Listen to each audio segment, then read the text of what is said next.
I got nightmares in my head, I fear that the thoughts build up until I can't hear, that my mind fills up into a creature, and it haunts me somewhere much deeper.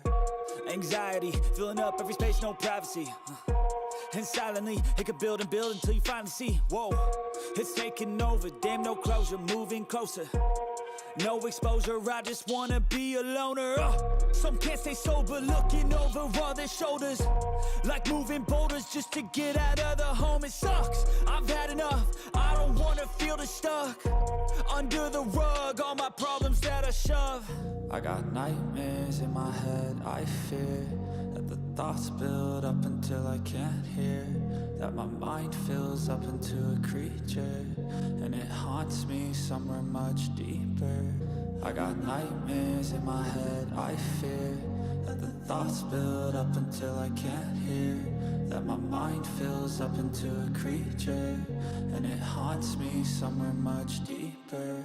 I've been feeling weird, I can't seem to focus good enough, nothing's really clear, sometimes it could be a little tough. I just need to feel like the end's in sight for me, but let's be really real, anxiety can foggy all this stuff. I've been feeling weird, I can't seem to focus good enough, nothing's really clear, sometimes it could be a little tough. I just need to feel like the end's in sight for me, but let's be really real, anxiety can foggy all this stuff. It sucks when you finally feel like giving up. Oh God, no luck, everything feels like you're sticky stuck. I'm lost, handcuffed to the bed where I sleep, don't give a fuck. Can't stop, unplug, feeling overwhelmed, I think I've had enough. Gotta find a way to get some energy, gotta find someone who's a good friend of me. I need purpose to make it all worth it, I'm still searching and I'm still learning. I want a life that's filled with memories, not a life with regret in front of me. I need focus to keep me from hopeless psychosis if I keep moping. I got nightmares in my head, I fear that the thoughts build up until I can't hear, that my mind fills up into a creature, and it haunts me somewhere much deeper. I got nightmares in my head, I fear that the thoughts.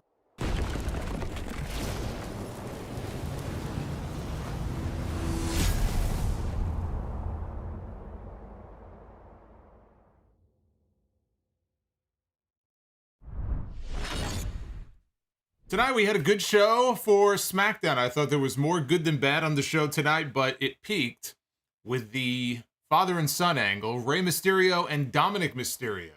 We knew tonight here in Las Vegas that the Mysterio family would be in attendance.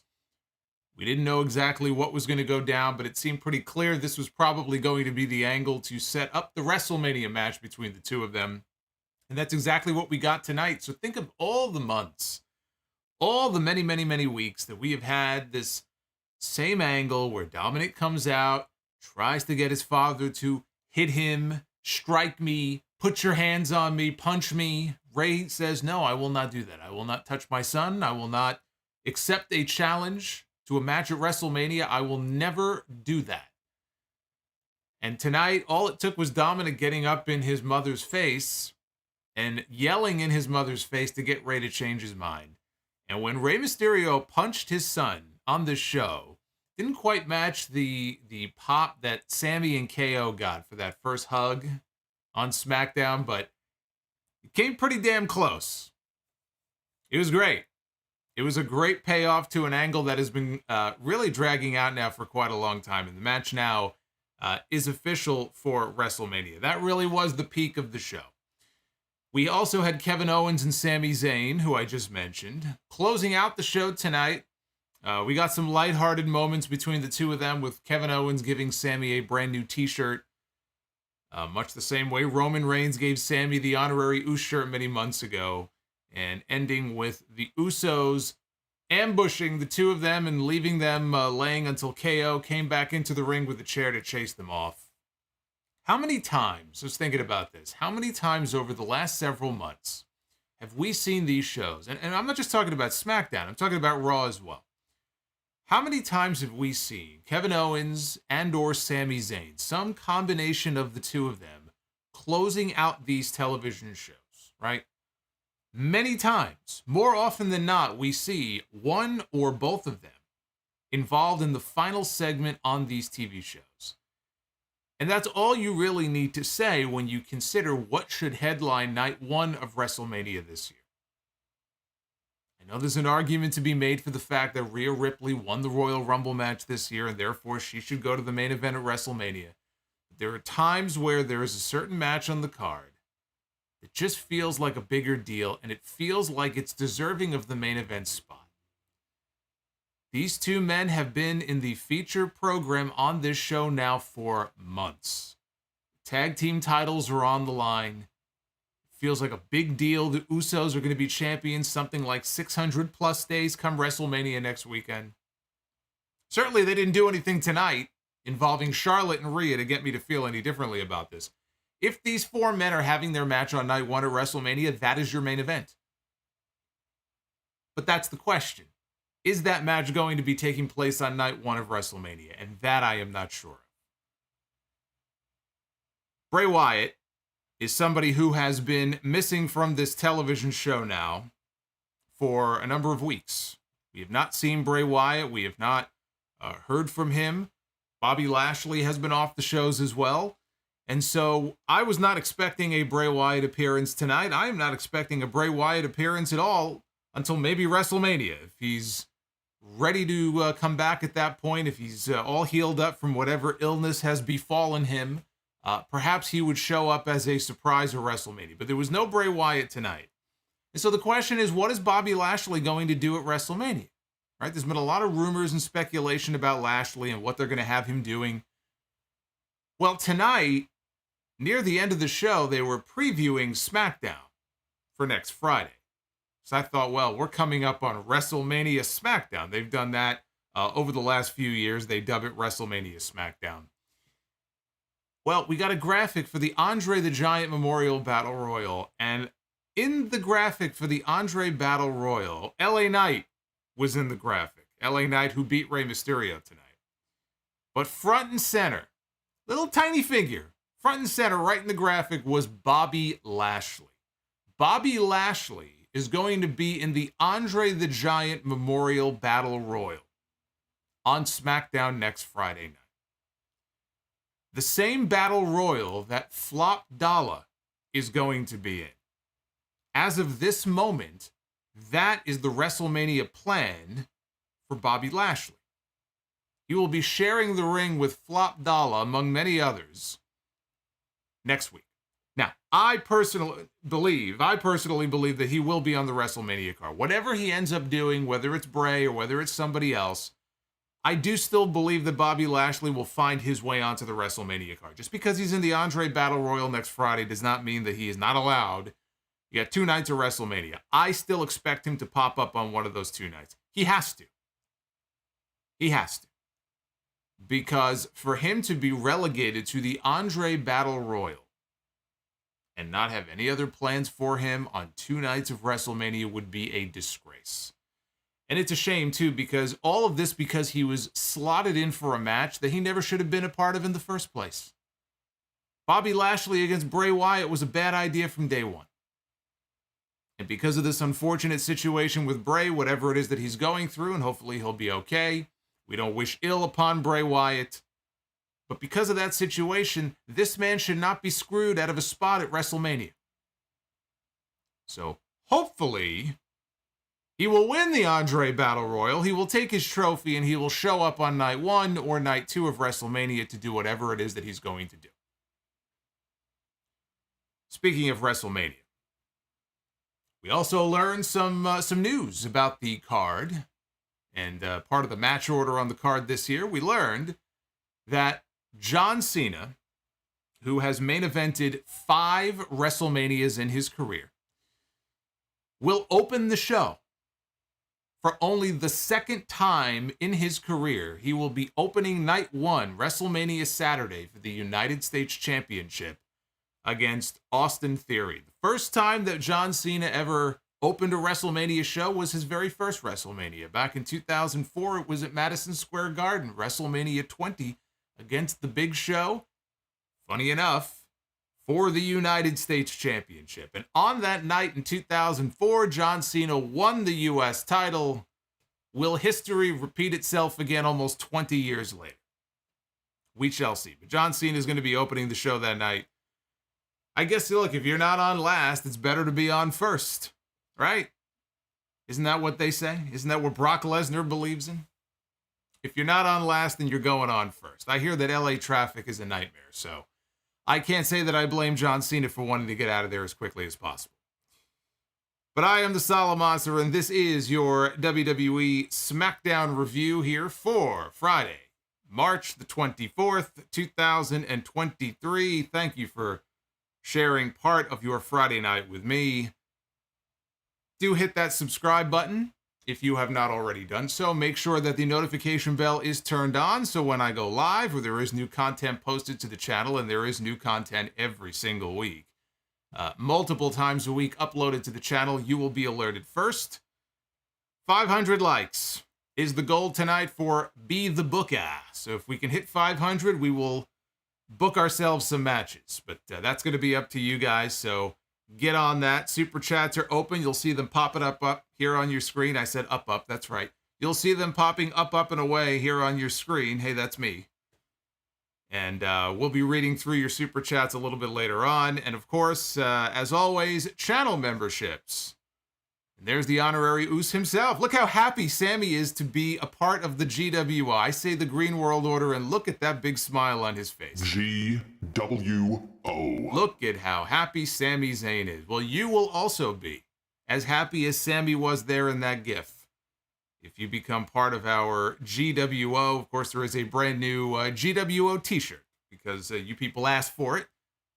And there you go. Ask and you shall receive. That is available right now in our store on Pro Wrestling Tees. You can find a link to the store in the description down below. So go ahead and check that out.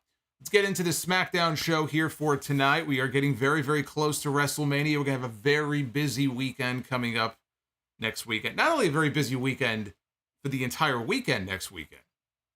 Next Friday alone. Next Friday is the final day for the month of March. It is March 31st. And we have the WrestleMania edition of SmackDown. We have, I assume, AEW Rampage is airing in its usual slot. I don't know, because they keep bouncing the show around. Now it's airing tomorrow night at 10 o'clock. I thought it was because of NCAA basketball, but from what I saw in my channel guide, apparently, I don't even think the show is being bounced tonight as we speak for NCAA basketball. I mean, correct me if I'm wrong, but from what it looked like to me, it looked like it's being bumped for, I think post-game soccer coverage, I think is what it is being bumped for tonight. I don't know what's on TNT right now. Nor do I really care. But the point is, next Friday, you got SmackDown, I presume Rampage, the WWE Hall of Fame on Peacock immediately after SmackDown, and Ring of Honor is having its Super Card of Honor show on pay-per-view, which on paper looks like an excellent show. And I believe that is also the night that Kota Ibushi is returning to the ring for the first time in about a year and a half.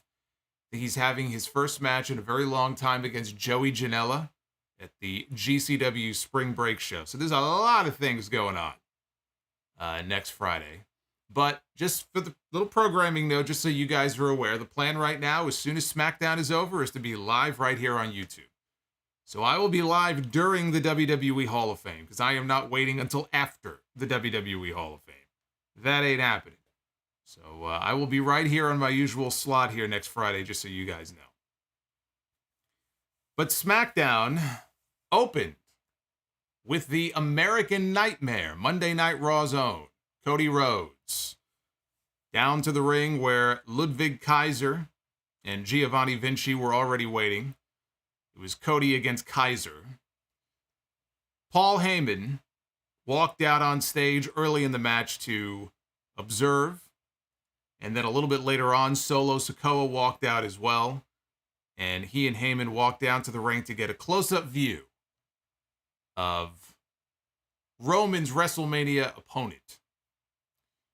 Honestly, this match went a lot longer than I expected it to. It was way more competitive than I expected it to be. You would think, I mean, considering how many singles matches we see Ludwig Kaiser, and Kaiser is very good, but considering how many singles matches we see him in on TV and where he's slotted. Richie Rich over here dropping on all this this show. money on me. Hey, I just want you to know, Hey, Fahad. I think you rock.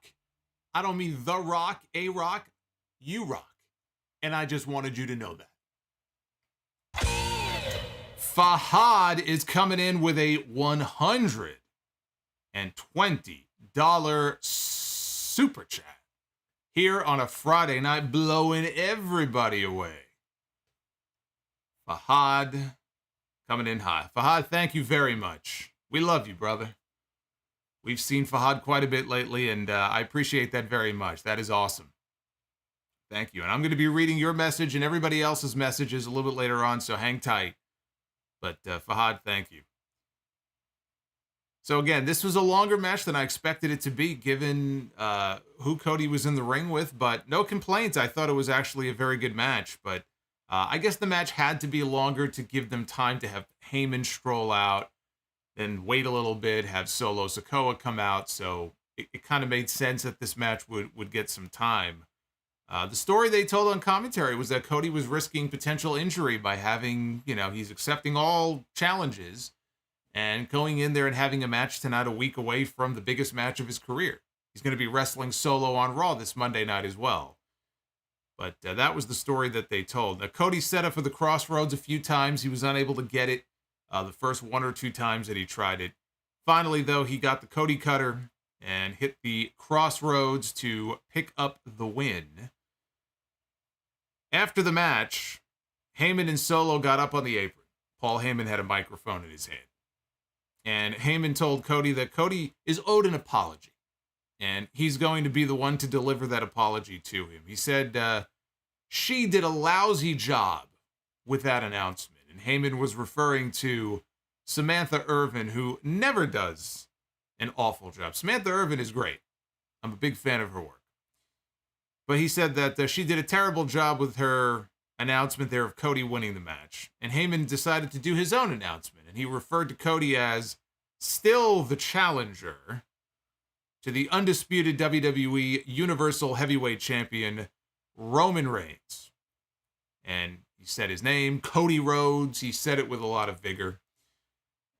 The very same Cody Rhodes that sees his road to WrestleMania with a giant pothole in front of him. That happens this Monday night on Raw when he goes one-on-one against Solo Sikoa. And if, by chance, he should be able to survive against Solo, then it is not the road to WrestleMania. All roads lead to Roman Reigns, who will be live on SmackDown, he said, next Friday to see Cody one final time face-to-face. So they are promoting one last in-ring face-to-face showdown between these two. One last, I guess, big promo segment. And the promo work in the two segments we've seen them in so far, one on SmackDown, one on Raw, has been very good. It's been the highlight of the show. And both times, Roman took digs at Cody starting AEW and saying, as he did on Monday, you couldn't get over in WWE. You went and started another company that you couldn't get over in. And then you came back, you got over, and then your body failed you, and you popped your pec. That was basically Roman's promo from Monday. So we'll see what they have up their sleeve next Friday. So Heyman was done. He took the mic. He tossed it to Cody. Cody caught it. And Cody asked Heyman if he's moving the goalposts for him. He also interrupted the fans, he said, while they were singing his song. Which, if Chris Jericho is to be believed, he in the song Judas invented the idea of wrestling fans singing along to someone's music. Did you know that? Did you know that? Because I didn't, until I heard Chris Jericho on the radio say that this past week, I didn't realize that Chris Jericho pioneered wrestlers singing along to someone's entrance fee. I'll talk more about that on Sunday. Oh, Chris Jericho. So Cody said, look, what am I supposed to say? No, I will not take the match with Solo Sikoa on Raw this Monday. I will not wrestle Solo 6 days before the biggest match in the history of my family. He said he wrestled Seth Rollins with half his body hanging off, and he still won. So it's like he told Solo on Monday night. He said, you're not ready. And as for Roman Reigns, he said he will find out the same thing at WrestleMania. He is not ready either. So again, the match I thought was very good. Longer than I expected it to be, but in a good way. Always good for someone like Kaiser to get more TV time and be competitive with the man who's going to the main event of WrestleMania. Not that they have some big singles push in mind for him, but it's kind of like Chad Gable, right? You're not really expecting Gable to get some kind of big, gigantic singles push, although if anybody deserves it on that show, it's him. But he goes out there every week and he's able to show out, and show people what he can do. And he goes out there pretty much every week and has a good to very good showing. So I enjoyed the opening segment. This is the point in the show where Michael Cole did the breaking news announcement of John Cena versus Austin Theory going on first on WrestleMania Night 1, which we already talked about. Then we had Charlotte Flair, the SmackDown Women's Champion, and presumably the person who will be headlining Night 1 with Rhea Ripley, even though I don't think that they should. But she was out to the ring next for a promo. And Charlotte brought up being a 14-time world champion. She says that wasn't built on fear, insecurities, or nepotism. She asked what fear is. What is fear? Called it ignorance. Said that this business was built on respect, not fear. She says she doesn't fear Rhea Ripley, but she respects her. She also respected Nikki and Brie, Sasha, Becky, Bayley, Trish, Asuka, Ronda, and Natty. Insecurities. She said, damn right I have insecurities. And at that point, the crowd was giving her loud chants of what? Loud chants of what? And Charlotte, in her promos, when she gets the what treatment, she can't let it go. Every time this happens to her, it's happened multiple times. And there are a couple times where she had some good comebacks for it. But because her promos can sometimes be very robotic in nature, her cadence in these promos doesn't lend itself very well to sort of talking over them. So she'll say something and she'll give people a chance to get what? And then it's almost like it just bothers her so much that she has to acknowledge it, which in most situations, unless you have a really good comeback to shut it down, is a bad thing to do because all that does is encourage them to do it even more. So she heard the what chants and she turns and she asks the crowd, she goes, are you really whatting me? She said, this is important to me, so listen. And they just whatted her even louder. She says she has insecurities, but she uses them to build herself up for the last 7 years, in fact.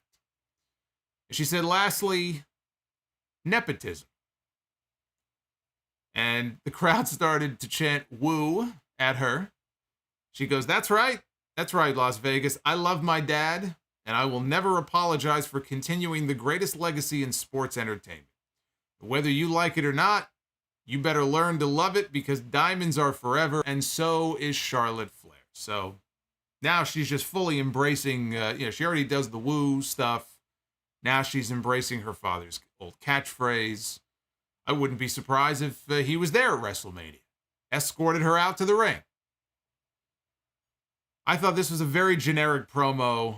This felt to me like they just didn't have any good ideas for her, and they're like, well, this is the best we can come up with, so just go out there and just talk about yourself. And we'll play off this whole idea, because Rhea's been talking about how, you fear me, or I'm going to make you fear me. That's kind of been one of the common themes of her promos. So this was Charlotte coming out to address the idea of her being afraid. So I get that. But the promo itself, I just thought was very paint-by-number shit. And I ask you again, you go out there, you see her out there in the ring cutting this promo. That's all there was, by the way. There was no Rhea on the show. Charlotte didn't have a match. It was just her out there basically saying, I'm the champion. All these people I respect. I don't fear them. Yes, I have my father's last name, and I'm proud of it, and woo. And that was it. I ask you, does this feel like it should be headlining WrestleMania? Answer that question honestly. Based on the way this match has been built up, does this feel like this should be headlining WrestleMania on night 1? What I got also from this promo, though, and what I'm hopeful for, so I don't think it would be a bad idea.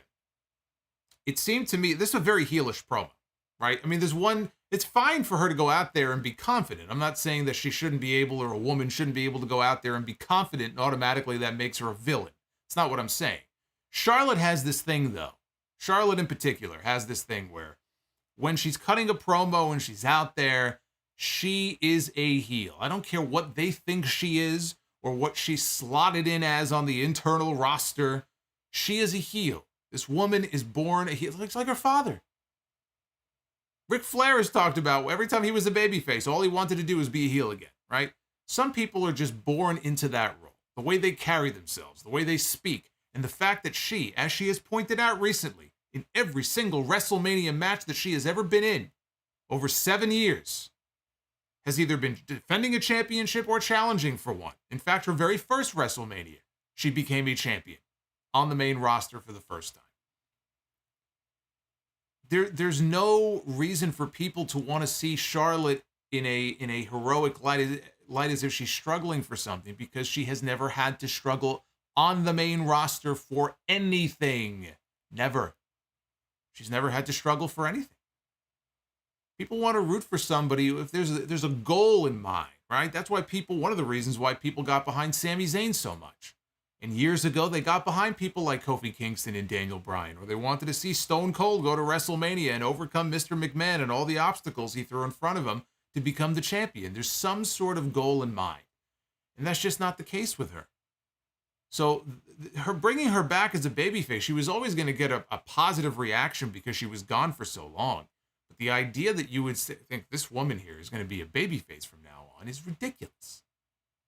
And Charlotte realizes the same thing. She has made comments to that effect, that she knows how difficult it is for people to look at her as a babyface. So I say all of this because I think we may be in for a double turn. That's what this felt like to me. I wonder if, based on how this promo sounded to me, if they understand, if they're smart enough to understand that at WrestleMania, when it comes to the reaction from the crowd, when both these women are standing across the ring from each other, if the reaction is going to sway the other way. And they see it coming and they realize it, and they're building to a double turn. With Charlotte going full on heel again and Rhea Ripley coming out of that match as the babyface. I wonder. Because Charlotte as a babyface is just an epic fail. She is completely miscast in this role. Couldn't even handle the what chants here in this promo. Healing on the crowd. Now granted, the what chants are very stupid. I would want to heal on the crowd too. But man, if ever there was a situation that was ripe for a double turn, I feel like this is it. We had Rey Mysterio going one-on-one with Los Angeles Knight, who as of this moment is not actually slated to be on the Los Angeles WrestleMania card next week. And although he is in the Andre the Giant Memorial Battle Royal, which has been won by such luminaries in the past as Baron Corbin and Madcap Moss. So Rey came down to the ring. He kissed his wife and daughter in the front row before the match. They did advertise coming into the show that the Mysterio family would be in attendance on the show tonight. Dominik got a full entrance. He walked out midway through the match. They hit his music. This distracted Rey, who was up on the top rope, and he got knocked off the top rope by Knight heading into a commercial break. The same spot they did, by the way, a very similar spot in the opening match with Cody and Kaiser, where Solo Sikoa was coming down to the ring. And this distracted Cody, and then Kaiser gave him a chop block from behind. So a very similar spot. Look at that. There's Bobby Lashley on the screen. Bobby Lashley is getting more screen time on my show than he is on WWE's show. Awful. Late in the match, Rey got Knight in position for the 619. And Rey ran the ropes. He got tripped up by his son. Rey stood up. He looked down at his son. And LA Knight snuck up behind Rey, rolled him up for the distraction roll-up victory. Hey, a win is a win, right? He's been on a losing streak. He's lost to the other two members of the New Day. He lost to Cody Rhodes on TV the other night. It's about time that LA Knight gets a win, even if it is in the cheapest possible way. Wade Barrett said that Knight beat a Hall of Famer, and if that doesn't get him on the card at WrestleMania, then he just gives up. So Dominik took the microphone, and he climbed into the ring. He said he wants his father to give him what he wants. Are you finally going to face me man-to-man, face-to-face at WrestleMania? Rey waved his finger, no. and he left the ring. So Dominik looked over at his mother, not his mommy, his actual mother, and asked her how it feels to be married to such a pathetic loser, a coward who cannot even stand up to his own son. So then he left the ring, and he went to go walk over to Angie and Aaliyah in the front row. We haven't seen Aaliyah in a while. Of course, Aaliyah, famous for her love storyline with one Buddy Matthews. I wonder how she feels about Buddy going to the dark side in the House of Black. Funny enough, when I think about this, Buddy Matthews is dating Rhea Ripley in real life, who is Dominik Mysterio's mommy on television. So they're all kind of connected in a way. There's some sort of weird, sexual four-way going on here. But anyway, so he walked over to his mother and his sister, and he told his mother, you sat there every single night while he abandoned me, and so that makes you a deadbeat mom. And Aaliyah got up in her brother's face. Dominik told her to sit down because you're too stupid to understand. Angie took the mic out of her son's hand, but as she went to speak, he grabbed it back out of her hand, and he yelled, "Shut up," right to her face. He yelled it. He screamed, "Shut up," right in his mother's face. Rey saw this. And so Rey begins to walk back down to the ring. Dominik sees this, and he puts his arms out like, "Yeah, what are you going to do about it?" And Rey walks over to him, and Rey just punches him right in the face. And down goes Dominik, and what a pop it got. What a great reaction that got here from the crowd. Not quite the pop that the Sami KO hug got, but it was close. It was damn close. This was great. Rey told him that you made me do this. I didn't want to do this. You made me do this. He goes, "That's my wife." He goes, "You don't talk to your mother like that." He says, "You wanted to fight at WrestleMania? You're on. I'll see you at WrestleMania, son." And everybody cheered. There were people in the crowd doing the yes chant. I was told in my younger days a time or two, don't talk to your mother like that. But it never got a pop like this did. But this was awesome. This was the payoff to a very long angle. This was one of those long-term booking ideas that they had many months ago when they first turned Dominik heel and he aligned with the Judgment Day. And this will go down, I think, as one of the, certainly in the last decade, as one of the smartest creative moves that WWE has made as far as, flipping somebody heel to babyface or babyface to heel. Clearly they had big plans for Dominik down the road. And I think they still do. They see big things in his future, right? And obviously they know what he can do in the ring. He's still very green, but I think he's been coming along okay. But character-wise, he was very bland, right? Very bland and boring and wooden as a babyface. And then they turned him heel. And he got away from his father, and he's been working with Finn Balor, who's a great person to learn from. Balor has taught many students in his day. But learning the character side of things and the promo side of things and hanging out with people like Priest and Balor who have been doing this for a long time, and even Rhea. When Rhea joined the Judgment Day, Rhea had a lot of fans. Rhea was already over, but for her, it was just this whole new experience on the main roster where she got over in a completely different way. And the Judgment Day act itself went from being something that looked like it had one foot in the grave to honestly one of the better things on Monday Night Raw. Dominik has benefited from that, and he has grown and even just falling kind of accidentally almost into this whole ex-con Dom thing. And I've seen him do media interviews where, he's still playing the part my time on the inside, man, it was tough. He did one of those Celtic Warrior workouts sometime back with Sheamus on his YouTube channel. And he opened the video, interviewing Dominik about, what it was like on the inside. And they did basically Dominik's prison workout in the video. So it's been fantastic. And Dominik and Rhea together both, but Dominik has become, for me, one of the most entertaining parts of the entire show.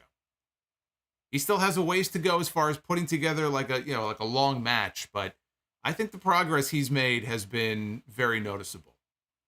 And he was great here in this angle, and this was the payoff. This is what we have been waiting a very long time for. They took their time getting there. A lot of the angles became very repetitive there at the end. But when you get to this point, you hope that this gets the reaction like this got tonight. So I'm sure WWE and everybody involved are very happy with this. The reaction from that crowd in Las Vegas was exactly what they were looking for. And now this becomes, honestly, one of the more anticipated matches at WrestleMania because it has been built up for so long. And there were a lot of rumors about how Rey might retire at WrestleMania. This is going to be his last match. All bullshit. I don't know where those got started, but that is not true. The plan is not for Rey Mysterio to wrestle his son and then retire, but although that would be kind of poetic in a way. But no, this is not going to be Rey's last match at WrestleMania. But once they announced the family was going to be there tonight, I knew this was going to be it. That they weren't going to wait until the Hall of Fame. They were going to shoot the angle tonight. It seemed pretty obvious to me. And it was worth the wait. I like this a lot. I'll tell you what I did not like. This next segment, which was quite the come down from what we just saw. It was another women's qualifying match for the 4-way tag team showcase of WrestleMania. Xia Li and Lacey Evans, who can't buy themselves television time. You know how people can buy television time, have a little infomercial? I don't even think if they tried. If they put a down payment that any network would be willing to give them television time, but they got television time on this show because they had one goal, which was to go out there and lose. Xia Li and Lacey Evans against Natty and Shotzi, who rode out together on Shotzi's tank. Liv Morgan and Raquel Rodriguez, they've already qualified for the showcase match of WrestleMania. They were out there to sit ringside and observe. This was not good. This was not good. Early in the match, Lacey was supposed to tag out to Xia. She was in control.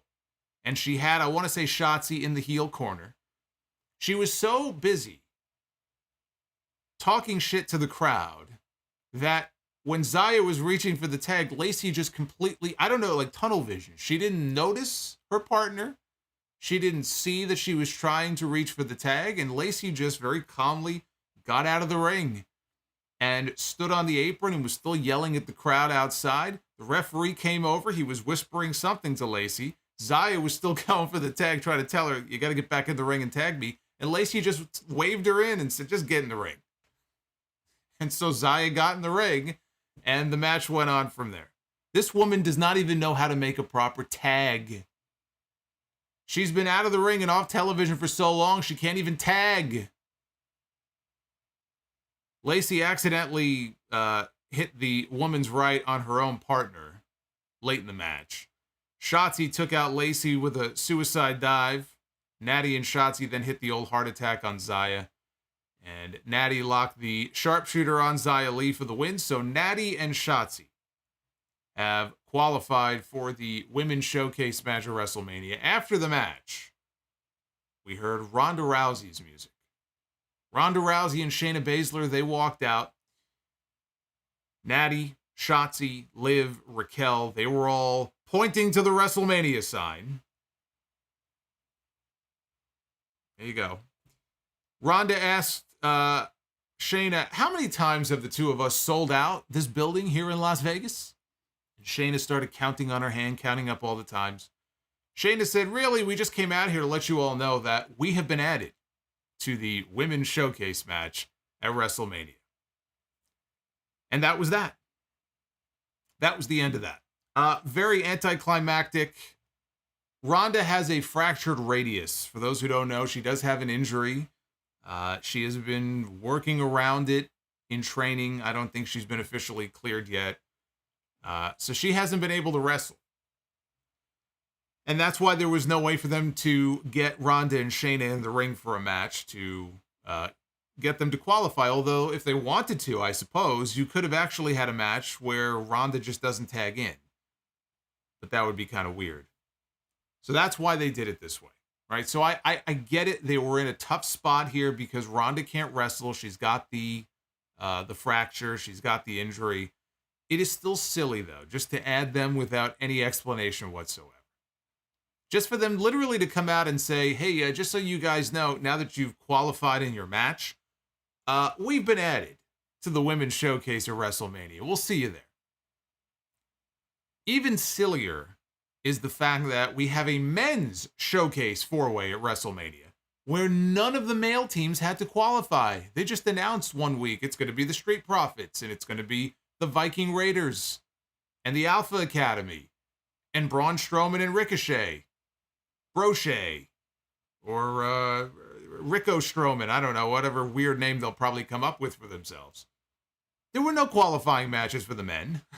Explain that to me.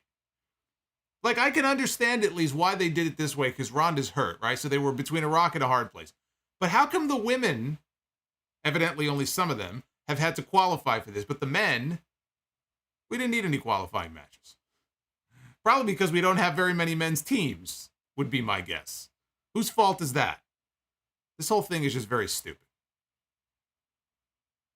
So up next, we were supposed to have a contract signing. Rico Man, okay, that might not be bad, actually. That might be their new team name. I might have to call them Rico Man. You don't like Braun O'Shea? That doesn't really work, I guess, does it? Contract signing for the Intercontinental Championship match at WrestleMania with Drew McIntyre, Sheamus, and Gunther. Adam Pearce was in the ring when McIntyre was out there as well, seated at the table. Sheamus made his entrance with Ridge Holland and Butch. And Sheamus was on the mic. He was complaining about Drew McIntyre backstabbing him. McIntyre cut him off and said, look, you coming out here every week on television and giving me guilt trips and posting memes on social media and blocking me on Twitter and all this stuff, he goes, has been very sad. He says it's embarrassing. He said, we should have been at the bar laughing about things after our match last week. But Sheamus can't separate business from personal. McIntyre said that he's beaten Sheamus and he knows that he can beat Gunther. But history shows that Sheamus can't. Sheamus didn't like that very much. They got up in each other's face, and Adam Pearce was trying to defuse the situation. He told them to calm down. We need 3 signatures on this contract. That brought out the Intercontinental Champion Gunther, who I believe just this past week, in fact, passed Mr. Perfect for the longest Intercontinental Championship run in, I think, about 36 years. Passed him by about, I think, less than 10 days, in fact. But that was Mr. Perfect's second run with the belt from late 90 through SummerSlam in 91 when he dropped the belt to Bret Hart. So Gunther just keeps on rolling. He's rolling on into WrestleMania. He rolled on down to the ring here. He was not very happy. He got up in Adam Pearce's face, said he wanted him to justify his decision to have him face 2 men at WrestleMania instead of having a singles match, which is what he wanted. Because also remember, in this type of match, he can lose his title without being pinned, which is what I'm betting on at WrestleMania. So he was not very happy. Gunther signed the contract, though, and he asked Adam Pearce if he was happy. He said that he would beat McIntyre. He would beat Sheamus. He turned to Holland and Butch. He said, I beat Holland. And then he looked at Butch, and he asked him what he was looking at. And Butch dove over the table onto Gunther. Sheamus and Holland pulled Butch back. And an angry Gunther grabbed the table, the contract signing table that was in the ring, and he flung he flung this thing like it was nothing. He almost wiped out the entire front row at this table. They almost had a lawsuit on their hands. Thankfully for them, that table fell just short. But I thought for sure he was going to wipe out the front row with that thing. So he got up in Adam Pearce's face demanding a match with Butch, which was already in progress when we came back from the commercial break. 2 men, by the way, 2 men with a history together. I know not everybody followed NXT UK. I barely followed it, but I was always paying attention to, the key matches when it came to Walter, when it came to Pete Dunne, Tyler Bate. I mean, those guys had some incredible matches together. Now we have Tyler Bate on NXT. He's like a yoga guru now because everybody needs a fucking gimmick on that show. But they had some incredible matches together. But Pete Dunne is the one who Walter beat to win the NXT United Kingdom Championship. Pete Dunne went almost 700 days with that NXT UK title. And then Walter won the belt, and he held that belt, I think, for well over 800 days. So a lot of history there between those two. I think it was about 860, right? 860 or 870 for Walter as the champion there in the NXT UK. So Drew McIntyre watched from ringside, as did Sheamus and Ridge Holland. They were out there as well. Gunther avoided a standing moonsault off the apron by Butch, who landed on his feet. Gunther chopped him right over the announce desk. And then he turned around and he saw Drew and he saw Sheamus. And all three men, we had kind of a standoff here outside the ring until Gunther turned around and Butch dove off the table at him. Gunther then shoved Butch into Drew McIntyre. Back in the ring, Butch took control briefly. While McIntyre jumped up on the apron, he was going to confront him. Sheamus saw this, and he pulled McIntyre down. And McIntyre decided to go ahead and give him a Glasgow kiss. Holland went after McIntyre. McIntyre ran him into the ring post. Sheamus then dropped McIntyre with a running knee. In the ring, Gunther turned a distracted Butch inside out with a clothesline and finished him off with the Last Symphony for the pin. After the match, Sheamus got into the ring. We had a stare down with Gunther and Sheamus. And behind Sheamus came Drew McIntyre with a Claymore kick. He avoided it, and Drew ended up taking down Gunther with the Claymore kick, as Michael Cole on commentary wondered, was the kick meant for Sheamus? Seemed pretty obvious to me. So he wondered if that's who the kick was for. McIntyre and Sheamus then glared at each other to close out the segment. So one of the things they established here is the fact that these two men, in Drew McIntyre and Sheamus, who have been friends, right? I mean, they've been enemies, they've been friends. Of late, they've been tag team partners and friends. That this is not going to be a handicap match at WrestleMania. There's not going to be, hey, you and I are friends. Let's work together and take this guy out. It's going to be every man for himself, because now they've established that there is heat between Drew McIntyre and Sheamus. There's tension between the two of them going into this match. I hope this is not the last time that we get to see Gunther and Butch. And the next time that they get to work together, hopefully he won't even be Butch anymore. He'll be Pete Dunne, because there's been a lot of talk about him getting his name back. You know, one thing I didn't realize until this week, which I think is kind of fascinating to me. I knew his real name was not Pete Dunne, but I wasn't sure what his real name was. You know what Pete Dunne's real name is? Peter England. England is his last name. I had no idea. How about that? The guy's name is Peter England. But there have been rumors that he's going to get the Pete Dunne name back on the main roster. We'll see if that comes to fruition. But I hope that this is not the last time we get to see these two in the ring together. I know that they can recreate the magic that they had when they worked together in NXT UK. You give these two guys 20 minutes on a bigger stage to go out there and do their thing, they'll tear the house down. So tonight was good. Tonight was still good, but you give them 20 minutes to go out there and do their thing, and they could do so much more. The Street Profits were backstage. Now, why the Street Profits were backstage, now I look back on this, I have no idea. You know, the Street Profits are a Monday Night Raw team, and there's a lot of people from Raw who've been popping up on SmackDown, but they are usually there for a reason. They're there because they come out to the ring for a promo, a match, or a contract signing. They go to the back, and the Street Profits are hanging out in the hallway cracking jokes. So did they fly all the way into SmackDown in Las Vegas to just hang out in catering and crack jokes? Is that the only reason why these guys were there? Apparently so. They were talking about their showcase match at WrestleMania. They were talking about one of their opponents, Braun Strowman and Ricochet, and what do those two guys have in common? And they started making fun of the fact that they're both bald. And then they started singing Smooth Operator. When Strowman and Ricochet walked up on them, said, you guys are real funny. Strowman said that Dawkins has a lot of room to talk. He's pretty thin up there himself. Dawkins said, look, we're just making jokes. Strowman said that he wants all their smoke. He wants to inhale it all, he said. I want all your smoke. I want to inhale all of it. Which reminds me, where is Matt Riddle? I don't know. Where's he been? So Kevin Owens was out to the ring for the closing segment, which was a special edition of the KO show. with his best friend and tag team partner at WrestleMania, Sami Zayn.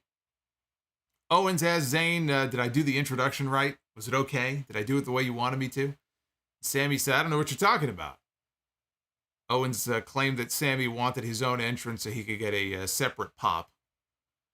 Like any good top star in the wrestling business, right? Want to get your own pop. Why not? Sami's been getting some of the biggest ones over the last 8 months. Makes sense. So Sami talked about their friendship, how they know each other going back many years, all the years that you and I have known each other, going back to our days in Montreal. And here we are now. We are on the verge of beating the Usos at WrestleMania and becoming the undisputed WWE Tag Team Champions, which would, indeed, it would be a first for them, because for all the matches they've had together and all the angles and all the tag matches, all the things they've done together in WWE, the one thing they have never done, they did in a Ring of Honor. Although that was some masked luchador, I don't know what happened to that guy. But in WWE, Kevin Owens and Sami Zayn have never been tag team champions. This would be the first time these two would be tag team champions, which is hard to believe, because everybody wins the tag team titles. But now they've built up the tag team titles so much that they still have, a fairly weak division, I think, on the whole, or at least when you segment it out for Raw, for SmackDown, the tag division is still very weak. But the tag team titles, at least, they feel more special now than they have in many years, because the Usos are the champs. The Usos are involved in the top storyline in this company. They've been champions for going on 600 days. They unified the titles. So, like the situation with Roman, it does make the title feel like a bigger deal. So when they win them at WrestleMania, it will feel bigger than it otherwise would. The problem is, coming out of WrestleMania, what happens then, right? And that's always been the issue. I've never said that it isn't. They should absolutely win the tag team titles at WrestleMania, but then what happens? Do they split the tag team titles? Do they keep them unified? And whether they do or they don't, who do they go after next? Do they just have a series of rematches with the Usos? Do the Usos immediately win the belts back? Because look at the other teams they have. Braun Strowman and Ricochet. The Vikings. The Street Profits. Alpha Academy. Those are who are in the showcase match, right? Whoever wins the showcase match at WrestleMania, I would imagine, would be in line for a tag team title match, although I don't think they've said that. Not a lot of competition out there. The story is winning the titles at WrestleMania. Coming out of WrestleMania, that's for WWE to worry about. They're going to have to really beef up that tag team division. They could call up a team from NXT. But Owens had a present for Sami. And he pulled out this year's KO Mania t-shirt. He's had this type of shirt before. Usually it's some play off the WrestleMania logo for that year, and it says KO over the logo. So he had a KO Mania shirt with the WrestleMania Goes Hollywood logo, and it said KO taped over the wrestle parts. It said KO Mania. He said Zayn has been the MVP of WWE. He noted that he has carried the company for much of the past year. Everybody cheered. They chanted MVP at Sami Zayn. He said, but this year is not about KO Mania. He goes, this is the back of the shirt. It's not about KO Mania this year. He tossed the shirt to Sami, told him to check the front of it. And when Sami opened the shirt, he unraveled it, and he showed it to everybody. The front of the shirt had the same WrestleMania logo, but it had the word Zayn taped over part of it to make it WrestleZania. And Sami was overjoyed. He was elated. He was more excited than he was when Roman gave him the honorary Us shirt. So he was very, very happy. Sami wanted another hug. Owens told him, look, you only get one hug a year. But he relented. He finally gave in. The two of them hugged. When all of a sudden, the Usos attacked. You knew that you weren't going to be able to enjoy a positive moment here. You knew that something was going to go down. Couldn't even let us enjoy the hug. The Usos come. They go on the attack. Here we were, enjoying a tender moment, and they had to come out and ruin it. It's like the Fireflies tossing that flashbang at Joel and Ellie on The Last of Us in the finale. All they wanted to do was enjoy their shitty puns. They had to ruin a perfectly good moment. So the Usos cleared Owens from the ring. They hit the 1D on Sami Zayn. They left him laying. Owens grabbed a chair, got back in the ring. The Usos fled into the aisle. And that was the end of that. They got good heat, the Usos did, for the ambush as they closed out the show. A pretty basic angle. Really not much to it. If the match is on night one, it should headline WrestleMania. But I think that there's a chance, I think, that they would open night two with that tag team title match at WrestleMania. And the more I think about this, if they wanted to, they could take that second night of WrestleMania and they can make it all about the bloodline. Instead of dividing it up over the 2 nights, they could say, okay, we're going to open WrestleMania Sunday with the tag team title match. Owens and Zayn go over, they win the championships, and now it creates this tension within the bloodline, and you can cut to the back throughout the show and have a bunch of backstage segments, which they've done on pay-per-views as well, where Roman's frame of mind now, right, he's off his game because the bloodline has already lost one set of gold. They've already lost one set of titles now. The question is, are they going to lose all the gold? The Usos lost in the first match. Is Roman going to lose his titles in the main event? And he's sort of on edge, right? Going into that match with Cody. I think if they wanted to, they could tell that story. I think there is a case to be made for doing it either way. Either you headline with it on night one or you open with that match on night two. I don't hate that idea. I still feel like I would headline night one with it, but I don't hate that idea. I'm just saying we don't know yet. Nothing has been formally announced other than John Cena is going to be opening night one. That's all we know for sure. So next Friday, they are dubbing it as WrestleMania Smackdown, which they've done before. We have Roman and Cody. They're going to meet face-to-face. Drew McIntyre and Sheamus are going to team up. Can they coexist? They're going to be taking on Imperium, Kaiser, and Vinci. And they're also having the annual Andre the Giant Memorial Battle Royal. Relegated once again, despite the fact that WrestleMania is again 2 nights. They're having it on SmackDown instead because I guess there just isn't enough time on the rest. Not that I'm complaining. I'm just saying it's kind of weird, right? They have 2 nights of WrestleMania, but they have to extend it out to basically a 3rd night. Oh, look what it is! It is the Bar Mitzvah Super Chat, everybody.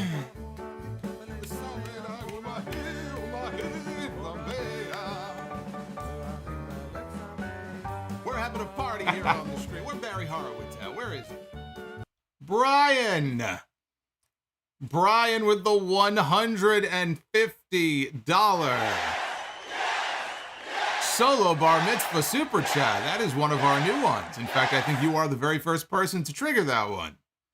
There you go. That was from our, see, I had my own Rebar Mitzvah here on the stream. There you go. Now we get to sing Hava Nagila every time 150 and above comes in. So there you go.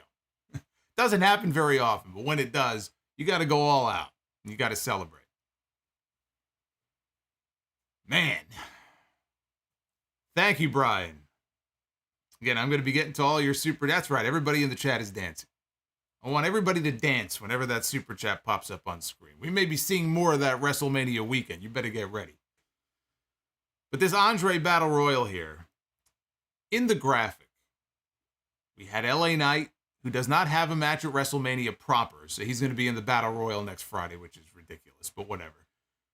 But Bobby Lashley was front and center in the Battle Royal graphic for SmackDown next Friday.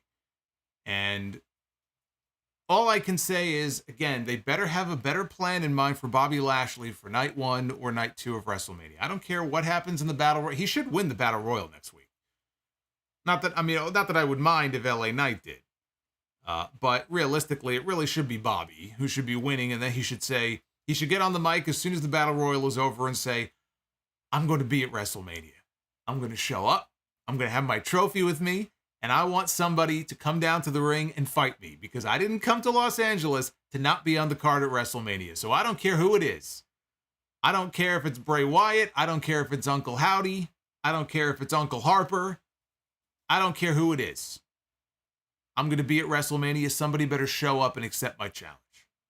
Then at least you create some intrigue. if they wanted to do like a mystery opponent type thing. I know they did that basically with Seth Rollins last year. But they better get him on that WrestleMania card, because it would be a disgrace for him to only be in the Battle Royal and just to be completely left off the card through no fault of his own. It's not his fault. Clearly, they wanted him to be on the show. If his opponent can't go and his opponent can't be there, you come up with a backup plan, and I assume that's what they're doing. But they're also putting him in the Battle Royal next week. Now, the other names listed for the Battle Royal: Ridge Holland, Butch, Xavier Woods, Baron Corbin.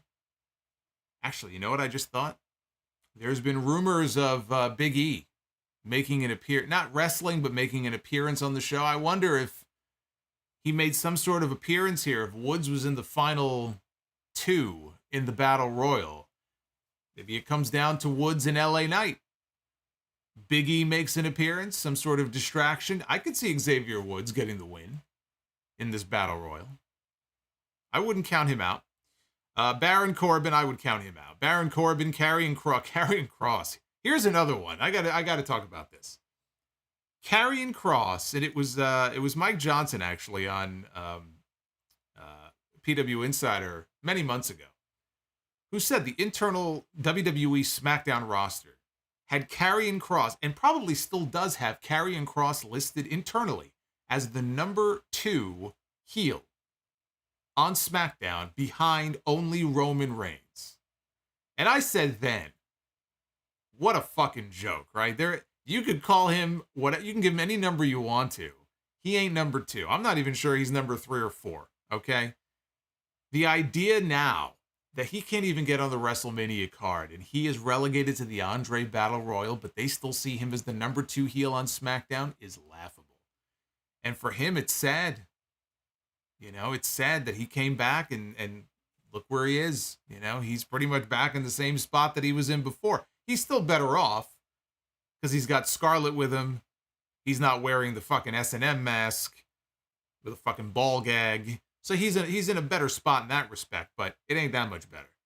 So Karrion Kross is in there. Bronson Reed, somebody who I think also could be a wild card here in this Battle Royal. Actually, now that I think about it, who do I want to win? Bobby Lashley or Bronson Reed? Either one. Either one of them. Johnny Gargano, Madcap Moss, Elias, Rick Boogs, Mustafa Ali, Dolph Ziggler, Dexter Lumis, Santos Escobar, Hit Row, Los Lothario, Cedric Alexander, Shelton Benjamin, Carl Anderson, Luke Gallows, Maximum Male Mid-Carders, and Legado del Fantasma. The other 2 members. I already said Santos. So that's your Battle Royal roster for SmackDown next Friday. Here's the SmackDown poll. 69 what is with the 69?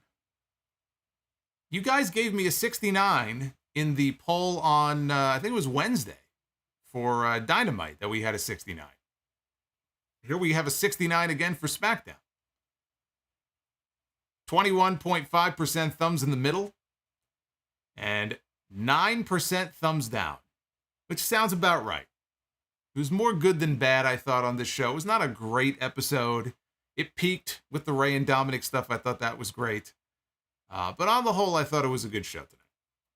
I thought it was a good show on the whole.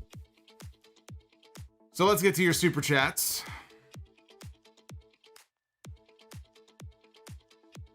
Got a bunch of them to get through. I appreciate all the Super Chat love. Anybody who does drop one, you guys are awesome. Thank you very much. We'll kick things off here with Simi Valley. Gonna be at the show live tonight. I am pumped. Well, Simi, I don't know if Simi's with us live right now, if he was at the show, but I would love to hear from Simi and find out how that pop was live, the spot where Rey punched Dominik in the face. Ed Swoggle, if Charlotte is a babyface, then I am a rutabaga. Yes. If Charlotte is a babyface, then I am the Mandalorian. Groovy Goose, thank you for the super chat. Crash, would you rather get a receipt from Brock or from Gunther? I would rather not get a receipt from either one of them, but if I had to choose, I would just toughen up and I would take that chop from Gunther and go on my way. I do not want to get a receipt from Brock Lesnar. 3B Creations, would you be surprised if at WrestleMania they boo Charlotte and cheer for Rhea during their match? Not only would I not be surprised by that, I have every expectation that that's what they're expecting to happen. Why I think there's a chance we may get a double turn.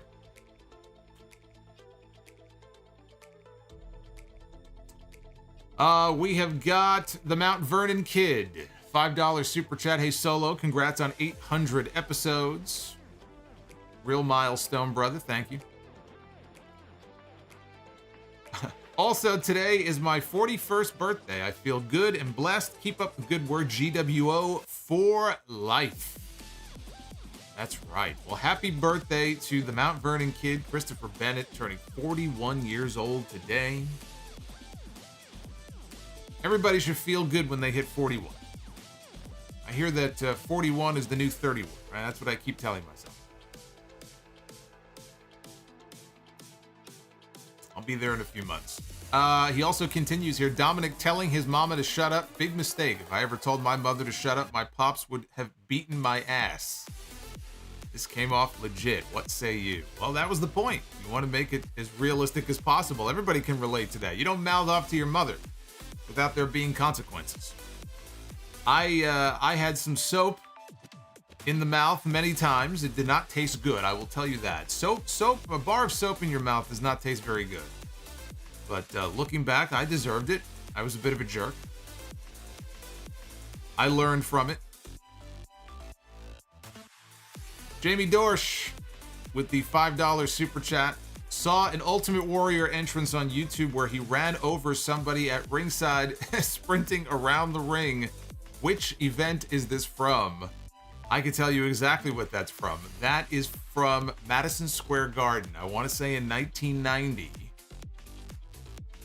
I want to say it was a 6-man tag. I think it was the Warrior and LOD against maybe Mr. Perfect and Demolition, or it was Demolition and somebody. Warrior came down to the... Now, it was that short MSG aisleway. Warrior, of course, is a fucking madman, right? So he sprints down to the ring, and there wasn't a whole lot of room because they had the camera guys out there. So he comes down, and he's going around the ring, and there was a photographer there. And I shit you not, Warrior basically, like, body blocks him and just keeps going. The guy went one way, his hair went the other. It's the funniest thing. And you can see Howard Finkel, or at least Howard Finkel's legs, because the camera was kind of positioned low. I think he immediately went out to check on the guy. But that's the one thing about it I will always remember, is that the guy went down, he went one way, his hair went the other. And the Warrior just kept going. I don't even know if he felt anything. He may not have even realized what he did.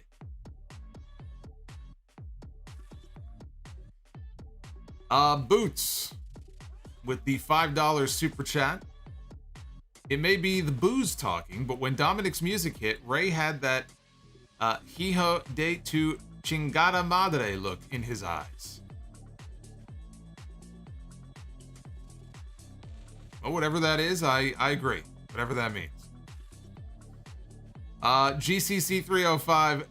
Love this rap song you got playing in the intro, Solomonster, and for all the GWO, go see John Wick 4. It was so damn good. Have a good Friday night. Yeah, I meant to ask you guys. I've never seen any of the John Wick movies, which is not as egregious as CM Punk saying he's never seen a Rocky movie. But I hear nothing but good things about the John Wick. In fact, I keep hearing that each John Wick movie, there's 4 of them now, that each one is better than the one before it. Which you never hear that. When it comes to like these mindless sort of action movies, they generally get worse. I hear the opposite about these movies. Plus, I think everybody just likes Keanu Reeves. He just seems like a cool guy.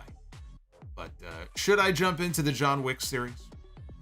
Should I go back soon to watch the original John Wick? Would I enjoy that movie? Uffman Entertainment, if Dominik does not make his entrance at Mania in a lowrider and Eddie's theme song, I will be highly disappointed.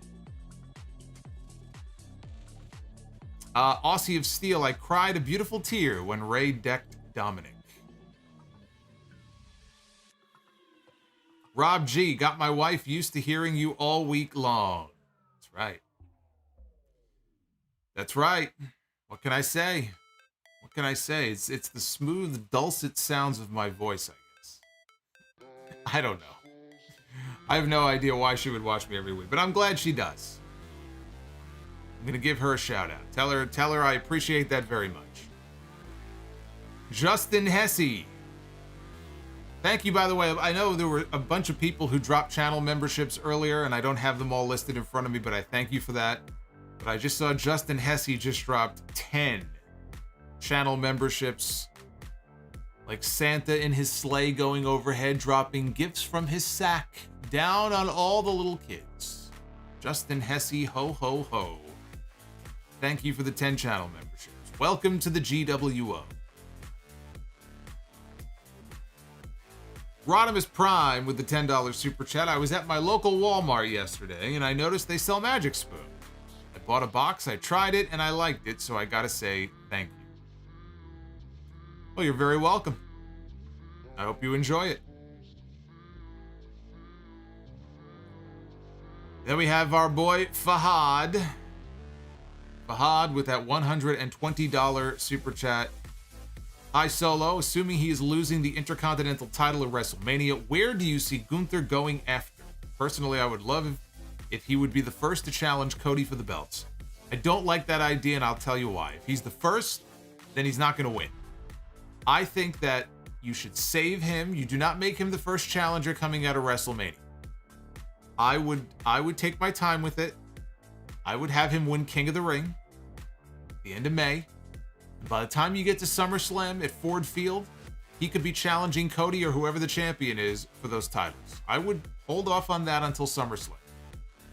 Because if you go right into, let's say Cody wins the belts, right? You go right into Cody and Gunther, he's not going to win. And now you've blown through one of your biggest potential challengers for Cody. And Randy Orton is another one. And there's the belief that he'll be in Los Angeles next week. And it doesn't mean Orton will be on the show. I see Randy Orton as a potential opponent coming out of WrestleMania for Cody. There's a natural program right there. There's history between those two. Gunther, I'd push off a little bit longer. Let him win King of the Ring, build him up for that title match, and then you do the match. But Fahad, thank you, brother. I appreciate that. Some huge super chat love here tonight. Very cool. Thank you. I know we're falling behind on the Be the Booker goal tonight. We're a ways off on our likes goal. So if you want to hit the like button if you've already done so, go ahead. But it looks like we're probably going to fall short for tonight. Just so you know, that's the latest update there. Rodimus, hey AJ, thank you for the sub. Rodimus says, with baseball season on the way, how many games do you think the Mets will win this year? Well, before Diaz got hurt, I would have said 100 games. Now I think they'll be lucky if they get 75. I hate to be a pessimist, but I'm still very upset about the injury. I'll say 80 games. How's that? 80 games.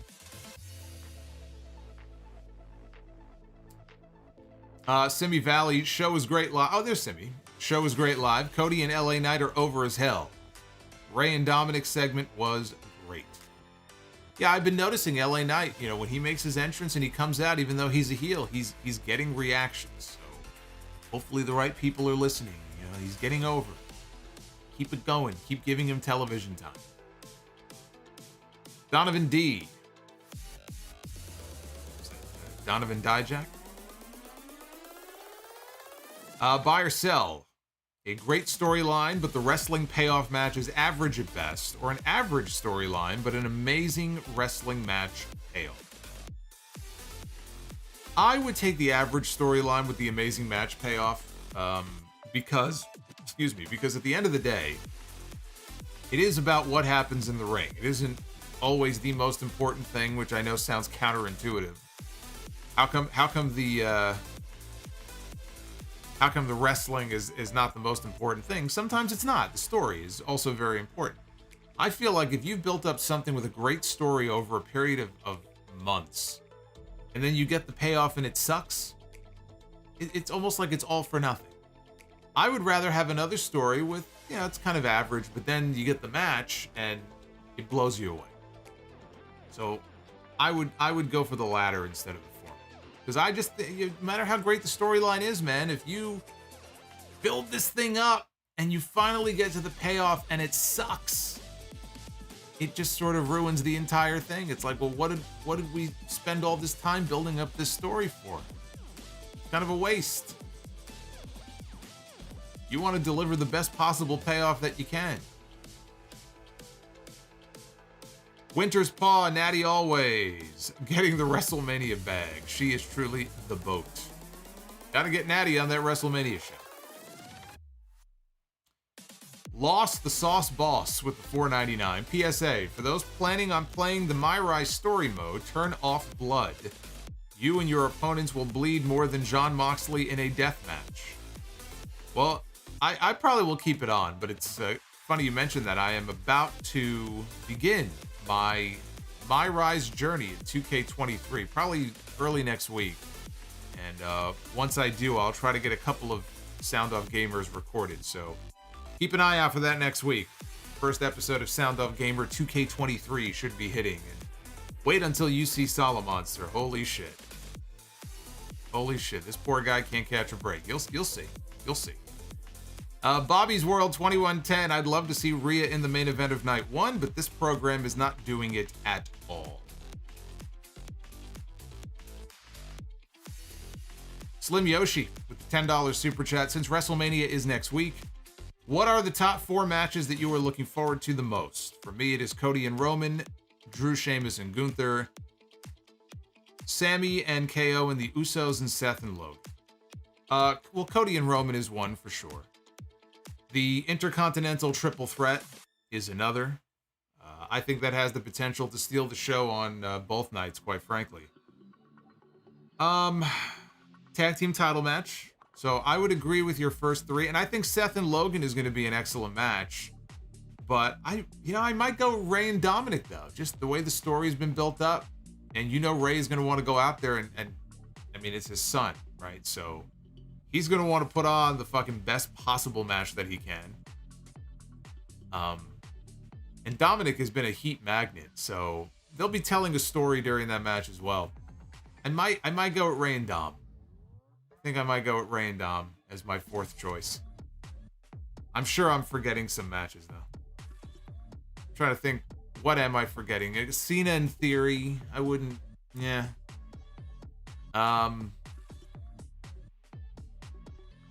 what else is there? What am I missing? I feel like I'm missing. There's something else I'm not thinking of right now. Oh, Hell in a Cell. That's what it was. Edge and Balor, Hell in a Cell. No, I'll stay with Rey and Dom as number 4. Winston Smith, no, Rey is not retiring.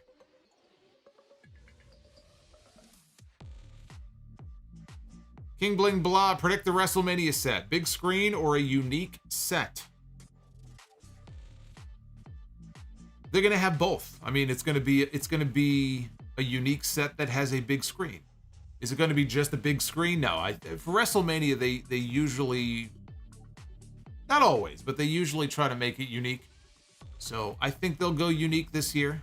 I think they have the WrestleMania Goes Hollywood theme. If you remember what they did at WrestleMania 21, which was just in a regular arena, they had like the red carpet. They made it look nice, like you were at a movie premiere. I'm kind of hoping they do something along those same lines, but they blow it up even bigger because now they're in a big stadium. So I think there'll be a play off the Hollywood theme. It'd be very disappointing if it wasn't. Brian with that $150 super chat. Brian just blew everybody away tonight. Evening Solo had to celebrate WrestleZania and Rey finally getting Dominik to shut up, show some respect to his family. Do you think there will be something between them at the Hall of Fame next week? As far as an angle, I don't, because generally they like to keep the Hall of Fame angle free, and I don't mean Kurt. So I think that there could be, they may show Dominik if he's in the audience or something. Maybe Dominik, they'll kind of do a close-up of him, and they'll exchange a stare. Rey might cut a promo on his son at the end of his Hall of Fame speech. But as far as doing like a big angle or something, it's possible. It's possible, but I'm gonna say no, just because generally they like to keep the Hall of Fame angle free. But Brian, again, man, thank you very much. Bombs away, indeed. CMJ World, would you ever do your own personal wrestling Hall of Fame? Like the Sound Off Hall of Fame, I would consider it.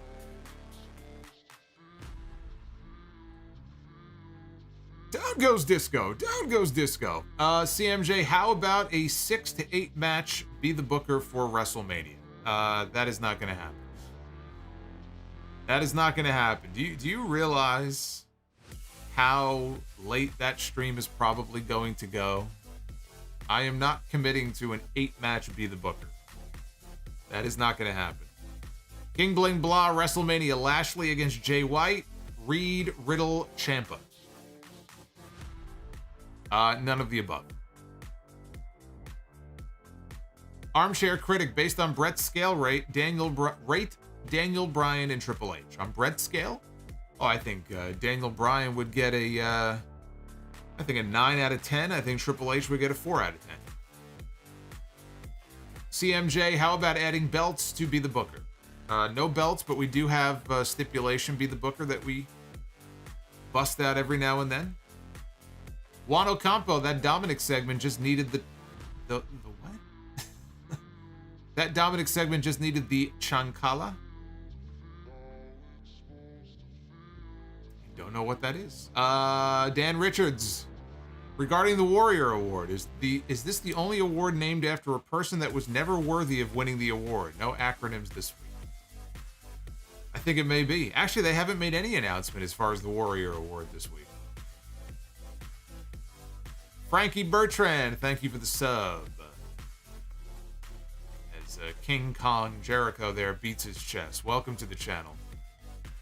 Chris AXC with the $5 super chat. How do we rebuild AJ Styles? Book his return from injury. Also, how sad is the sight of Lashley in the Andre Memorial Battle Royal graphic? It's pretty sad, man.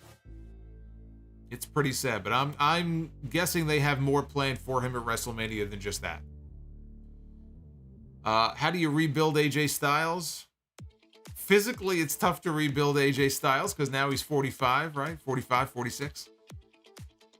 As far as rebuilding AJ Styles, I mean, look, it's just a matter of getting him fresh opponents, trying to match him up with people that he hasn't worked with before. You can have an AJ Styles Logan Paul program.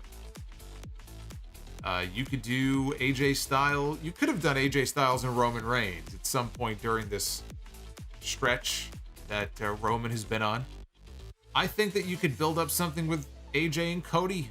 If Cody wins the championships, you can get a pay-per-view match out of that. So it's just a matter of when he comes back, he's got to start racking up wins on TV. I felt like he was losing, way too much. But I would just start, racking up wins on TV to build to him challenging for the championship at some point. I'm not saying he would win it, but I do think he would make a great opponent for Cody Rhodes. And I think that also you have a lot of people on the roster that he could work with. Depends on what brand he ends up on. He was on Raw the last time we saw him. If he were to end up on SmackDown, he could work with Gunther. How about AJ and Gunther? How about that? Here's a match we haven't seen before. Mark Kwan. Hey Solo, how random was that Coach heel turn in 2003? It's about as random as the Michael Cole turn many years ago, or the Jim Ross turn back in 1996. These announcer turns are generally not very good. Love Lie, why is Gargano and Waller better than Ripley and Flair with less build? Well, because we know what we're going to get in the ring from a Johnny Gargano. I mean, it's not TakeOver, but this is going to be basically like the first Johnny Gargano TakeOver-esque match that he has had in many years. He's a proven commodity on those NXT shows, so you know the match is going to be good. But look, even the build with Waller and Gargano, they did that brawl outside Johnny's house a couple weeks ago. You know, it just feels like more of a personal feud than Charlotte and Rhea did. Joseph Brooks, is it true that R-Truth had that segment a few years ago with Brock Lesnar and Paul Heyman, and WWE sent him out there without a script? Also, would you have liked to have seen more of a run with R-Truth and Brock? I've never heard about them going out there without a script. What I did hear is that R-Truth was trying to crack up Brock, and he did. He did briefly get Brock to crack, and apparently Brock liked working with R-Truth. And I think I even joked at the time. I said, man, you got to get some kind of buddy cop thing going on the network, man. You got to get those two together somehow. You know, at the time, Brock was still like serious Brock. Now that Brock is more kind of like he comes out there and he's kind of like enjoying life now. He's smiling. I feel like now would be a good time to get some segments between them on TV. But now it looks like Brock may be leaving. You know, or at least he may be going away for a while. R-Truth is still recovering from his torn quad. I think it was a quad tear that he had. And then I think he had some complications. He had to go back under the knife. Dr. Dakota Scorpio. Oh, actually, EJ Slemp. EJ Slemp, which Ring of Honor guy do you think was a bigger waste of potential because of their stupidity? Davey Richards or Marty Scurll? Marty Scurll, probably. I think had the potential to be a bigger star, especially given who his friends were. Not a doubt in my mind that were it not for what happened with him, he would have already been in AEW by now. Dr. Dakota Scorpio, don't let the Punk situation distract you from the fact that young Solo was a Shawn Michaels guy at his bar mitzvah. It is all a work, bro. I have been exposed. EJ Slemp, have you ever done a countdown of the top 10 greatest wrestlers / manager combos in history? If not, would you consider doing one? I would consider it, but I don't remember. I've done so many countdowns and I just haven't done a good job of keeping track of all the ones that I've done. I'm always so worried I'm going to repeat one. I don't think I have. I don't think so. I would consider it, but I don't think I have done that. Jessica Green with the $4.99. Random question. Are you going to have a WrestleMania party at your house? Even if you don't, do you have a bunch of snacks and drinks? I am not going to have a WrestleMania party because I am going to be working. I'm going to be watching the show and feverishly taking notes, and then immediately have to turn around and go live for 3 hours on YouTube. So I don't have time to throw a party. I don't have time. There's work that has to be done. There's money that has to be made. Unfortunately, it kind of takes some of the fun away from getting together with other people, but that is what I will be doing. As far as snacks and drinks, for me, you know, pretzels usually a go-to for me. I love salted pretzels. I might cut up an apple, some strawberry, have a fruit salad. That's pretty much it. You know, I don't do the chips and the Doritos and nachos or popcorn or any of that stuff. So that's probably what I'll be doing. As far as drinks, to be determined. I guess it depends. It depends on how bad the show is. I'm expecting and hoping for a good WrestleMania. So I should not have to drink myself into a stupor just to enjoy the show. I'm expecting a good WrestleMania. WrestleMania 38 last year I thought was an excellent WrestleMania.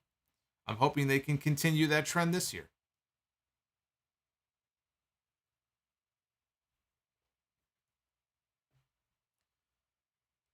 See, Darth has the right idea. That's the party that I want. We're going to have a super chat party at WrestleMania this year. That's right. Try to make all the work worth it that weekend. Love Lie, do you eat dinner before or after your streams? I ain't having dinner at 1 o'clock in the morning, so no, I have dinner before. I try to have dinner as early as I can, maybe like around 5:30, maybe 6. That would not have been possible before, pre-COVID, when I was still commuting back and forth. I usually would have dinner at 7:30, 8 o'clock at night, so it's been very nice being able to eat dinner like a normal person at a normal time. I will never again go back to that. I like it just the way it is. Slim Yoshi, hey Solomonster, have you ever done a top 8 WrestleMania opening matches? I have not. That was the idea I originally had for the countdown on last week's show. I was going to do 8 for 800 and do a top 8 countdown of the best WrestleMania openers. But then I had the idea to do the best storyline. I thought that was a better idea, so we went with that instead. And I got a lot of positive feedback to that. The whole hour-long clip now is up on the channel if you didn't see it. I did go back, by the way. The video on YouTube that has the countdown, I did add timestamps. I typically don't do timestamps because, to my knowledge, it actually hurts the performance of the videos when I do that, so I don't like doing that. But I did add timestamps on that one. It breaks it down by chapter for each of the 10 on the list. So if you did miss it, you can go back and check that out on YouTube. Devils. We got Devils Rising with the $6 super chat. My top 3 combos: Bear and the Undertaker, Heenan and Mr. Perfect, and Heenan and Rick Rude. Oh, you would get a lot of Bobby Heenan on that list. Bobby Heenan and Nick Bockwinkel. Yeah, I know they weren't a WWE pairing, and I didn't get a chance to see them when I was a kid because I wasn't watching the AWA back then, and I was very young. But you go back and you watch Heenan and Bockwinkel, and you can see why they get so much praise. They were an incredible combo together. So yeah, Heenan and Perfect, Heenan and Bockwinkel, Heyman and Lesnar. God, even Estrada and Umaga, I thought they were a good combo too. Armando, Alejandro, Estrada, and Umanga, right? I thought they made a good combo. Armchair Critic, would you come back like HBK did for the money? Would I come back? In Saudi Arabia? Well, honestly, if they offered me as much money as he was rumored to have gotten for that match, yes, I would. Moist Kite, appreciate what you do, brother. Hey, Moist, thank you very much.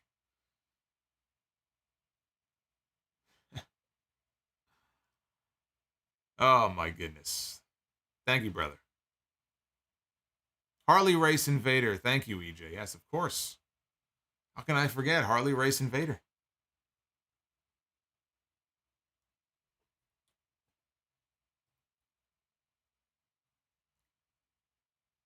Bobby's World. I love Gargano, but do you think the jokey booking since he has been called up is killing him? It seems terribly forced to me. Yeah, no, it's not been good.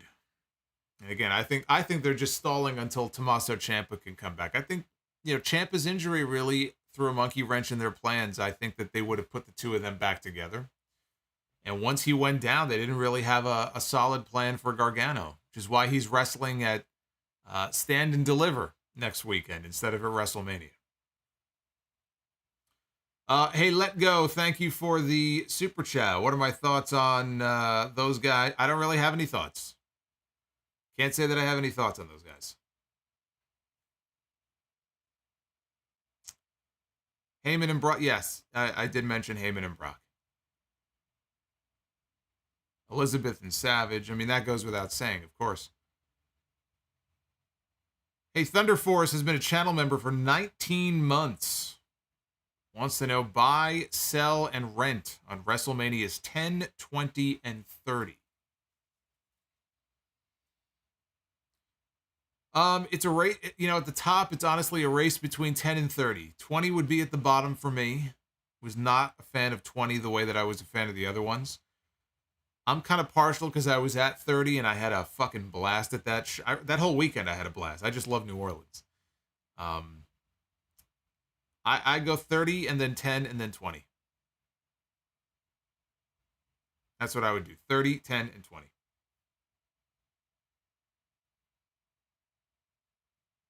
So in honor of our boy, well, Fahad, again, I got to give a shout out to Fahad, but what I was going to say is, where is he here? Let me see if I can go back here. Brian. Fahad and our boy Brian, they came in so huge tonight that even though we are short of our goal because of Brian and Fahad and all the love they showed here on the Super Chats, even though we're not going to hit our goal, which is disappointing tonight, but because of them, you can thank them because we will be the booker.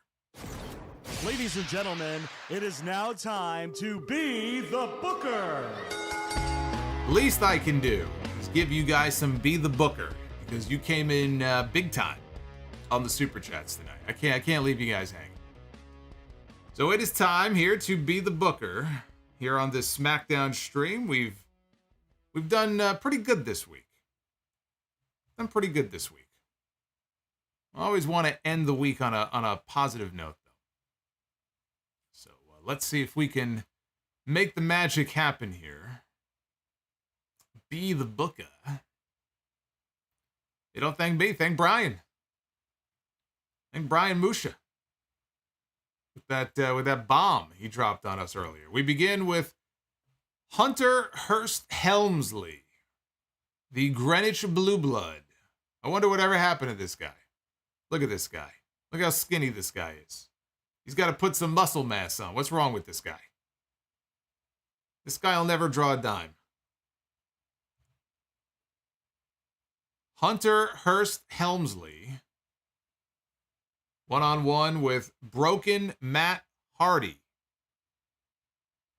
I don't know. Do I want to give this the buzzer or do I want to give this the bell? What kind of match do I think that would... You know what? I'll give it the bell. I mean, it's Matt Hardy and Triple H, right? So they can't have... They're not going to have a bad match.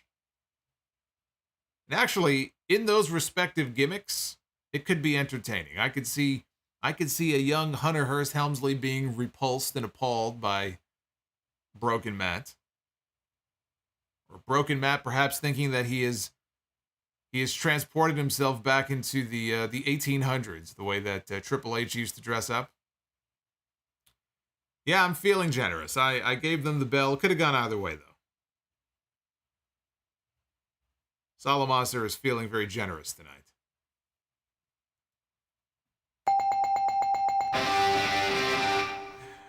Don't mind me. I'm just hitting random buttons here. Let's go to the ladies.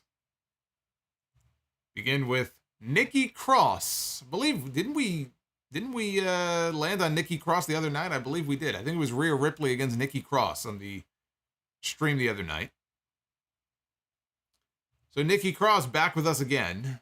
I guess Be the Booker has found its new lady love here.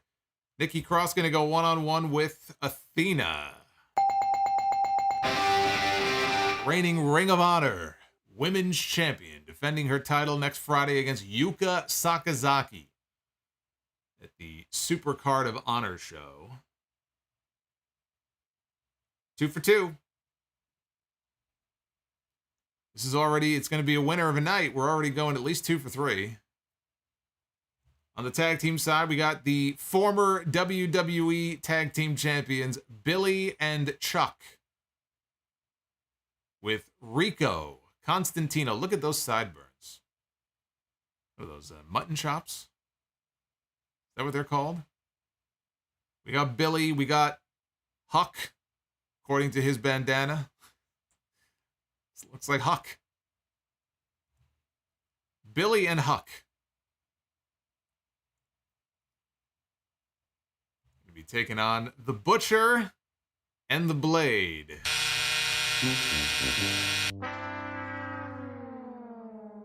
Billy and Chuck against the Butcher and the Blade would be a fine main event on Dark Elevation. But it will not be a main event on my show. Not on my show, it won't be. 2 out of 3 ain't bad, right? Wasn't there a country song by that name? Because 2 out of 3 ain't bad.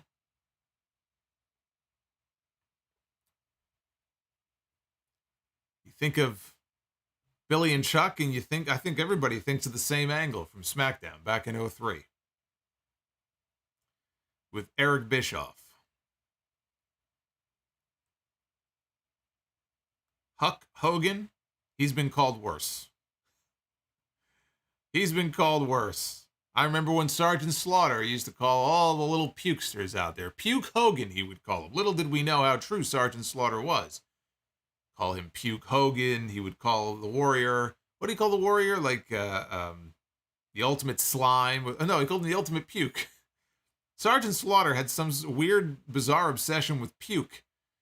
Kind of the way that Gene Snitsky enjoyed people's feet. Did you see, by the way, I hate to even bring this up because it's just so fucking vile, but some of the wrestling websites ran with it. I think I saw something on Fightful the other day about this. Because apparently this is very important news to be reporting on. Gene Snitsky, I guess, was on a podcast somewhere, and he was talking about how, I can't even believe I'm going to say this, but how much he enjoyed sucking on Mae Young's toes during a segment on WWE television, because Gene Snitsky is, and it wasn't just a TV thing, apparently in real life, he has a foot fetish. Now, I heard this, and I thought to myself, I have no memory of Gene Snitsky sucking on Mae Young's toes. And I wonder if legitimately I blocked it out of my memory, so I would have no recollection of it whatsoever. Because just the mere thought of it, makes me want to vomit here on the stream. Yes, I see all the vomit emojis. I see all the vomit emojis in the chat. That was my reaction exactly. Yeah, so I maybe it happened. Maybe it happened. I legitimately have no memory of it, and I don't want to have any memory of it. I would want to wipe my memory clean so I can specifically not remember it. Why this ended up as headline news on some of these wrestling websites, I have no idea. Well, yeah, what a very weird, bizarre period in WWE history. Just the image of that. Sweet dreams, everybody. You'll all be having some sweet dreams tonight. Tony Atlas approves. Yeah, I'll bet he does. I'll bet he does. All right, one last look at the poll. Well, at least we're not on 69 anymore. It's 68.8% thumbs up. We got 22% thumbs in the middle and 8.9% thumbs down. So overall, I think, again, a good episode of SmackDown. The key stuff delivered. And then we'll be back because next week, it is WrestleMania week. It's finally arrived. We have Raw coming up on Monday. We have Dynamite on Wednesday, which, by the way, that is also the debut night for AEW All Access. And another show I am not going to be watching live that night because we'll be right here live on YouTube at 10 o'clock after Dynamite goes off. Friday next week is WrestleMania Smackdown, and then it's WrestleMania weekend. Back-to-back nights live on YouTube. We got Wrestle Rumble contest. We're going to be giving belts away one of those two nights. It's going to be big. It's going to be the biggest weekend of the year. And in between, sandwiched in between those two nights of WrestleMania, will be episode 802, that Sunday of the podcast. And who knows what we'll be talking about on that show. But I'm pretty sure that's where my stand and deliver review will be. I just don't think I'm going live after the NXT show. So we'll save the stand and deliver recap for the Sunday show. We got to save something for the Sunday show. Talk about that. We'll talk about WrestleMania. So I hope you'll join me for all the festivities. I hope you keep it locked in right here. Choose me for your WrestleMania coverage. It's going to be a lot of fun. Thank you for all the love tonight. Even though we fell short of our likes goal, you can still like on your way out. I hope. Hopefully I didn't scare you all away with the Snitsky story. It wasn't my fault. Don't blame me.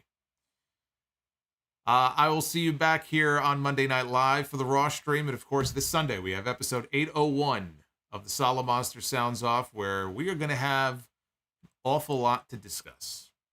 I may be doing WrestleMania predictions on the Sunday show.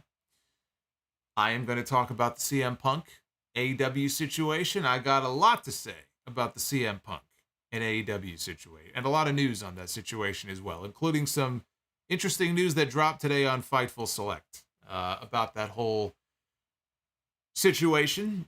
So we will cover that and any other breaking news between now and then. Be well, stay safe. I will see you back here live on Monday night on YouTube for the Raw stream. Let me see all those GWO emojis in the chat on the way out. I'll see you guys Monday night.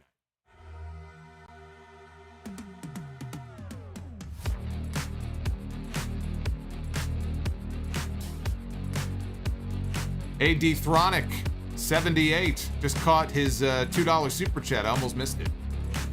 Says, I hate to say it, but KO is going to turn on Sami. Don't say that. Don't say that. Because I think he might too. Ethronic, thank you. I'll see you guys Monday.